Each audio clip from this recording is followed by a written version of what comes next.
Hey there, what's up, everybody? It's Dr. Shazetta. I pray you guys are doing well. Happy Wednesday to you, or at least it's Wednesday when I'm recording this here in Washington, D.C. But whenever you're watching and from wherever you're watching, I'm really, really glad that you're here with me. Listen, today's video will probably be a little shorter than normal, but I just wanted to hop on and talk to you about the importance of understanding our capacity. As we endeavor to live the well life, oftentimes we have to break our old habits of pushing and pressing through and taking on more than we actually realistically have capacity to handle and still remain well in the process. But first, if you're new here, I'm Dr. Shazetta, and this is Dr. Shazetta's The Well Life, the place where intellect, inspiration, and creativity collide. I like to call it my little corner of the internet where I lean fully into the fullness of who I am, unapologetically and with full intention. If you're returning, I'm really glad you're back and joining the community.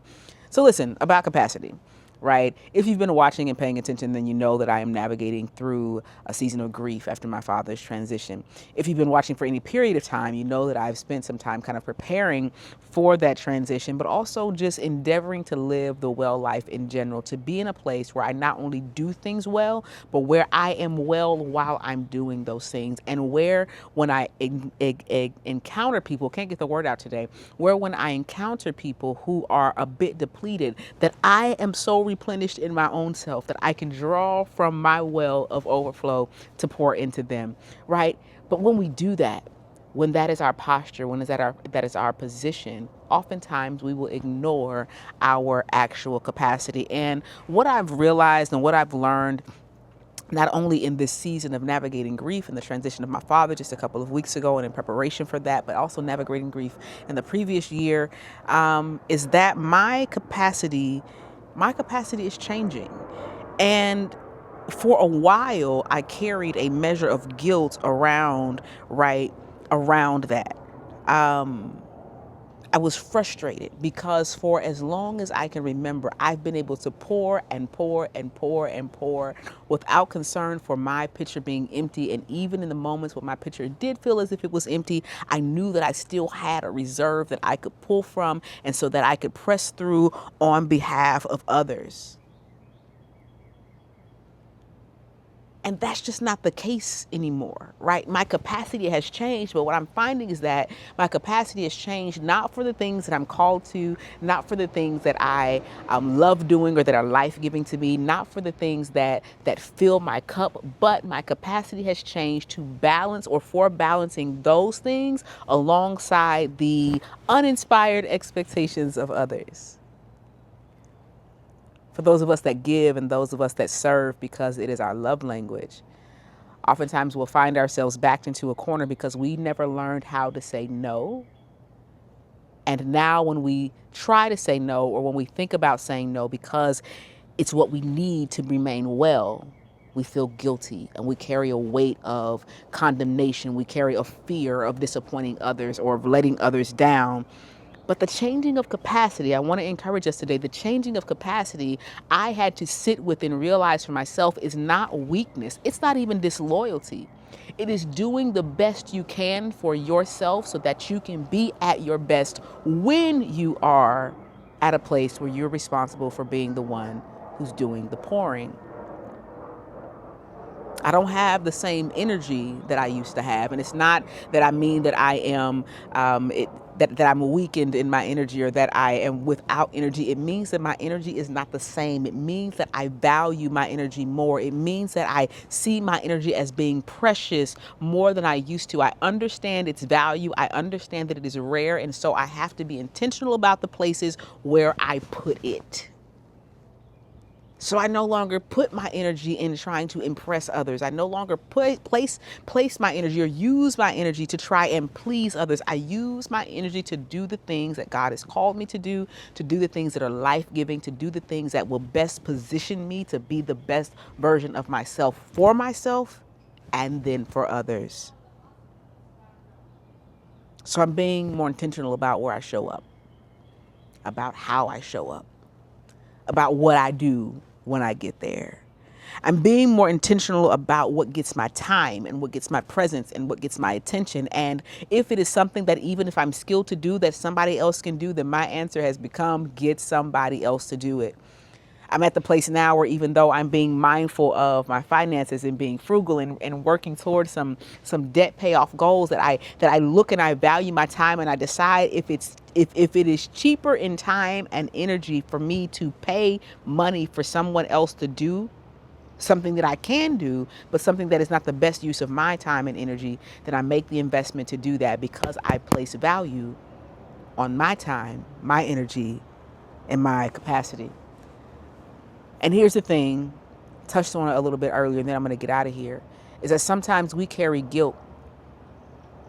We carry guilt about acknowledging that our capacity has changed, and about protecting our energy, and about being better stewards of the energy and the capacity and the gifts that we've been given. Sometimes we carry guilt because we feel as if it's selfish, because we're so used to being okay, or telling ourselves that we're okay when we're really not.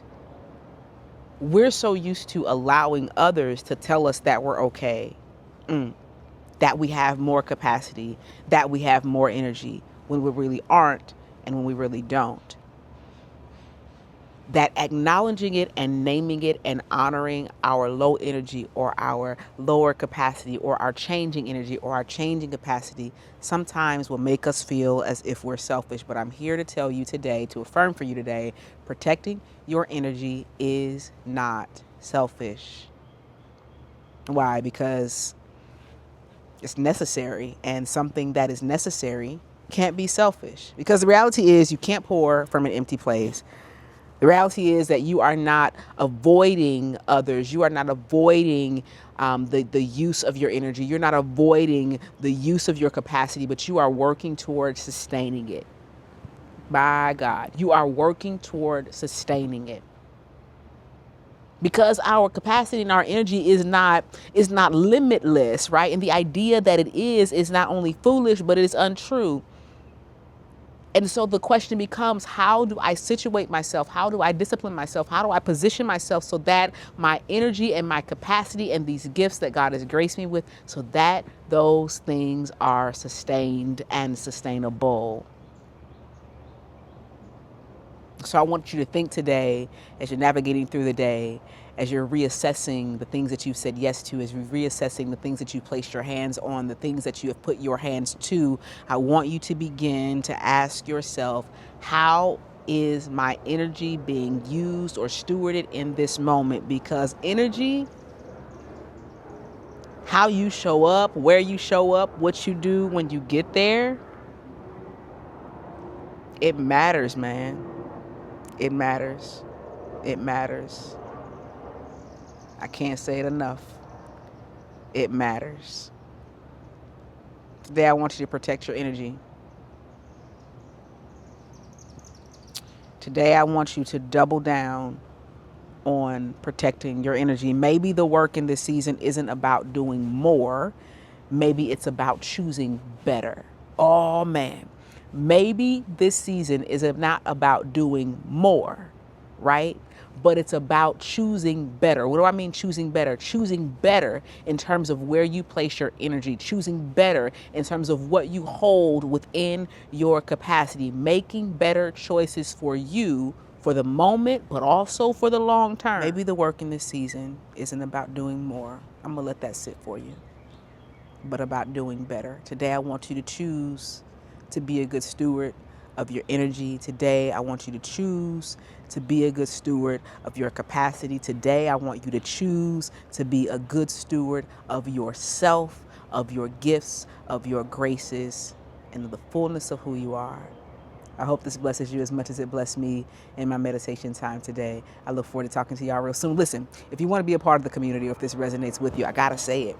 Hit that subscribe button, click that notification bell so that you are notified whenever I upload new content. In the meantime, I hope that you will be mindful of just how valuable and just how precious you are, and how worth it you are to lean into stewarding your energy and your capacity in a better way.